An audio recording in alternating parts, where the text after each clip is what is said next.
یہ نئے سال کا آغاز ہے، ہم نئے عزم کے ساتھ آگے بڑھیں اور اپنی صبح کا آغاز صلاۃ التہجد سے کریں۔ تہجد کے لمحے اللہ کی رحمتوں کے نزول کے خاص لمحے ہوتے ہیں۔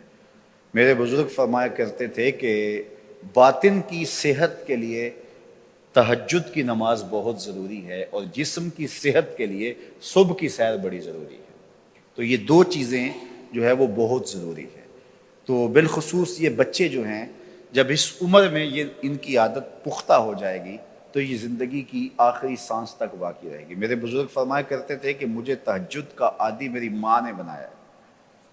وہ کس طرح کہتے ہیں کہ جب تہجد کا وقت ہوتا تو میری ماں میرے پاؤں آ کے دباتی تھی اور میں جلدی سے اٹھ جاتا تو وہ تہجد کے لیے مجھے مصلی پہ بٹھاتی۔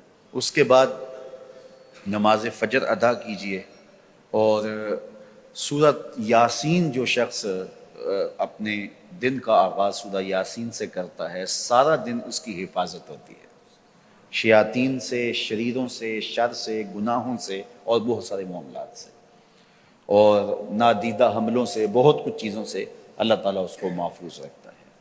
تو سارے سورہ یاسین کی تلاوت اپنے معمولات میں شامل کر لیں۔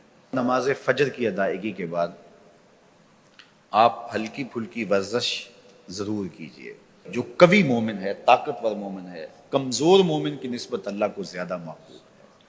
تو طاقتور مومن، قوی مومن، یہ مطلوب ہے شریعت کا اور یہ مقصود ہے شریعت کا۔ پھر سونے سے قبل سورۃ الملک ایک مرتبہ ضرور پڑھیے گا۔ جس طرح سورہ یاسین پڑھتے ہیں تو سارا دن آپ کی حفاظت رہتی ہے، اور سورہ ملک اگر پڑھتے ہیں تو ساری رات آپ کی حفاظت رہتی ہے۔ اور سورہ واقعہ ایک مرتبہ یہ زندگی میں معمول بنا لیں، کیونکہ ہمارے جو معاشی مسائل ہیں اس کا بہترین روحانی حل سورہ الواقعہ ہے۔ سورہ الواقعہ کی تلاوت کرنے والا کبھی بھی کنگال نہیں رہتا۔